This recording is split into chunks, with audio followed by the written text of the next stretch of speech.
সুপ্রিয় দর্শক, স্বাগত জানাচ্ছি।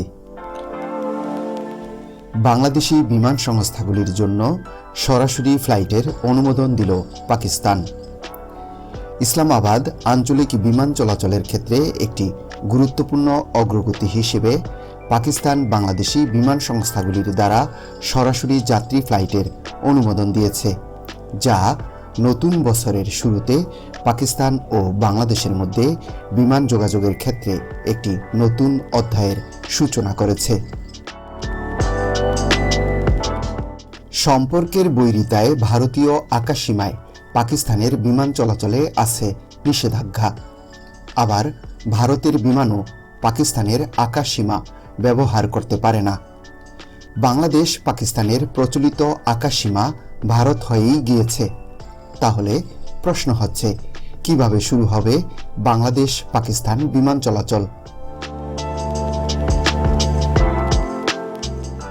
গত এক বছরের বেশি সময় ধরে ঢাকা করাচি বিমান রুট নতুন করে চালুর ব্যাপারে আলোচনা চালাচ্ছিলেন বাংলাদেশ পাকিস্তান।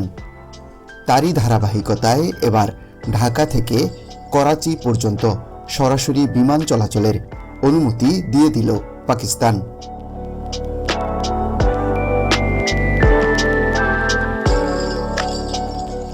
পাকিস্তানের কোনো এয়ারলাইন্স এর পক্ষে বাংলাদেশে সরাসরি ফ্লাইট পরিচালনা করা অসম্ভব। ভারতীয় আকাশসীমা এড়াতে হলে তাদের ব্যবহার করতে হবে শ্রীলঙ্কাকে। ফলে সেই ফ্লাইট হবে দীর্ঘ সময় এবং খরচ সাপেক্ষ। এরই ফলশ্রুতিতে এবার ভূ রাজনীতিকে চমকে দিয়ে পাকিস্তানকে এক্সক্লুসিভ এয়ার স্পেস দিচ্ছে চীন। আর এতে বদলে গেল দক্ষিণ এশিয়ার সকল সমীকরণ। মূল বিষয় হল ভারতের আকাশসীমা পথ এড়িয়ে পাকিস্তানকে বাংলাদেশের মধ্যে বিমান যোগাযোগের ক্ষেত্র তৈরি করা। সম্প্রতি টাইমস অফ ইসলামাবাদের এক প্রতিবেদনে এই তথ্য উঠে এসেছে। প্রতিবেদনে বলা হয়, পাকিস্তানকে একটি এক্সক্লুসিভ এয়ার স্পেসের সুযোগ দিচ্ছে চীন। আর এর মাধ্যমে ভারতীয় আকাশপথ এড়িয়ে ঢাকা ও করাচির মধ্যে বিমান চলাচল করবে সরাসরি।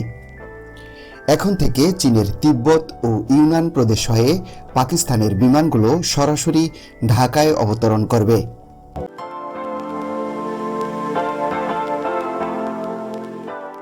দীর্ঘ 13 বছর পর চালু হচ্ছে ঢাকা করাচি সরাসরি ফ্লাইট। ইতোমধ্যে বিমান বাংলাদেশ এয়ারলাইন্সকে অনুমোদন দিয়েছে পাকিস্তান সরকার। তবে যে রুটে বিমান বাংলাদেশ এয়ারলাইন্সকে বিমান চলাচলের অনুমোদন দেওয়া হয়েছে সেটি কঠোরভাবে মানতে বলা হয়েছে। তবে পাকিস্তান বাংলাদেশের এই বিমান চলাচল নিয়ে আতঙ্কে ভারতের প্রতিরক্ষা মহল। এর কারণ, ভারতের ভৌগোলিক সীমারেখায় বাণিজ্যিক বিমান চলাচলের ছদ্মবেশে গভীর নজরদারির সুযোগ পাবে পাকিস্তান ও চীন। এছাড়া বাংলাদেশকে ভারতের উপর থেকে নির্ভরতা কমিয়ে আনতে চায় পাকিস্তান ও চীন। তাছাড়াও যুদ্ধের মতো পরিস্থিতিতে বিকল্প পথ দিয়ে সামরিক ও বাণিজ্যিক সরবরাহ করবে বেইজিং। ফলে এই অঞ্চলে চীনের আগ্রাসন আধিপত্য বাড়বে।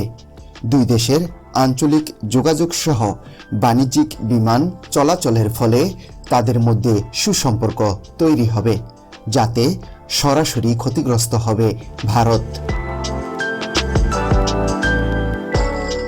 জানা গেছে, পাকিস্তানের কেন্দ্রীয় সরকারের কাছ থেকে ছাড়পত্র পাওয়ার পর দেশটির সিভিল এভিয়েশন অথরিটি সিএএ এই অনুমতি দেয় বলে জিও নিউজের খবরে বলা হয়েছে। পাকিস্তান ভিত্তিক এ সংবাদ মাধ্যম বলেছে, 5 আগস্টের পর পাকিস্তান বাংলাদেশের মধ্যে কূটনৈতিক সম্পর্কের উন্নতির প্রেক্ষাপটেই দুই দেশের মধ্যে নতুন করে সরাসরি ফ্লাইট চালুর সিদ্ধান্ত এলো। জিও নিউজের খবরে বলা হয়, ফেডারেল সরকারের অনুমোদন পাওয়ার পর সিএএর পরিচালক আনুষ্ঠানিকভাবে বিমান বাংলাদেশ এয়ারলাইন্সকে ফ্লাইট পরিচালনার ছাড়পত্র দেন। প্রাথমিকভাবে 2026 সালের 30 মার্চ পর্যন্ত এই অনুমোদন কার্যকর থাকবে।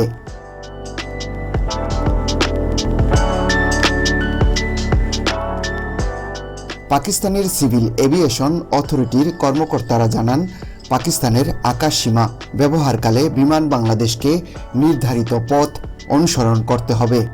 এছাড়া ঢাকা থেকে ফ্লাইট ছাড়ার আগে করাচি বিমানবন্দর কর্তৃপক্ষকে পূর্ণাঙ্গ ফ্লাইট বিবরণ সরবরাহ করাও শর্ত দেওয়া হয়েছে। সিএএর বরাতে খবরে বলা হয়, চলতি মাসের শেষের দিকেই পাকিস্তান ও বাংলাদেশের মধ্যে সরাসরি ফ্লাইট শুরু হওয়ার সম্ভাবনা রয়েছে। এর আগে পাকিস্তানে বাংলাদেশের হাই কমিশনার ইকবাল হোসেন খান বলেছিলেন, বিমান বাংলাদেশ এয়ারলাইন্স করাচিতে সপ্তাহে 3টি সরাসরি ফ্লাইট চালুর প্রস্তুতি নিচ্ছে।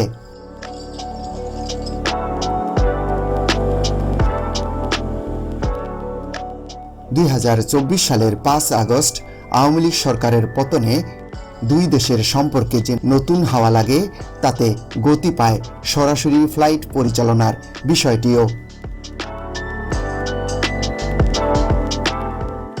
ঢাকা থেকে আকাশপথে করাচির দূরত্ব প্রায় 2370 কিলোমিটার। তবে সরাসরি ফ্লাইট না থাকায় এয়ারলাইন্সগুলোকে মধ্যপ্রাচ্যের দেশগুলোর ট্রানজিট নিয়ে যেতে হয় পাকিস্তানে।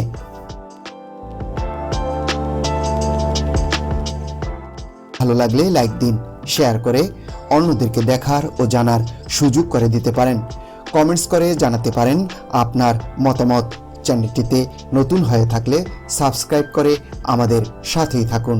ভালো থাকুন, সুস্থ থাকুন। আল্লাহ হাফেজ।